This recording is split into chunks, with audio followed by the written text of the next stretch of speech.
Everyone, welcome to another mini blog. লাল টুকটুকে জামাটা পরে ও আমার সাথে কোথায় যাচ্ছে জানো? আমার এক্সিবিশনে। হ্যাঁ, আজকে আমার এক্সিবিশনের প্রথম দিন, তো মায়ের সাথে তো ওকে যেতেই হবে। যদিও 3 দিনই আমার সাথেই ছিল, একটু চকলেট খেয়ে একটু টুকটাক খেয়ে মায়ের সাথে মাসির সাথেও এক্সিবিশনে ফুল দমে ছিল। আর এখানে গিয়ে ওকে সাজিয়ে বসিয়ে দিয়েছিলাম।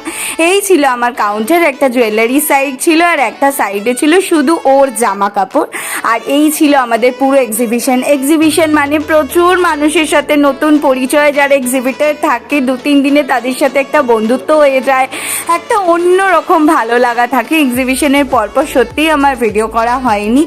আর এক্সিবিশনে শুধু আমার গপু সবার আদর খেয়ে গেছে, এমন কোনো লোক নেই যে ওকে এসে আদর করে যায়নি, জানো তো। আর এখানে দেখো ওর কি ধরনের জামা তোমরা আমার কাছে পাবে, সেটাই একটা তোমাদের সাথে ভিডিওতে শেয়ার করলাম। কারণ লাগলে অবশ্যই আমার সাথে মেসেজে কমেন্ট করে যোগাযোগ করতে পারো। আজকের মতো এইটুকু, দেখা হবে নেক্সট ব্লগে।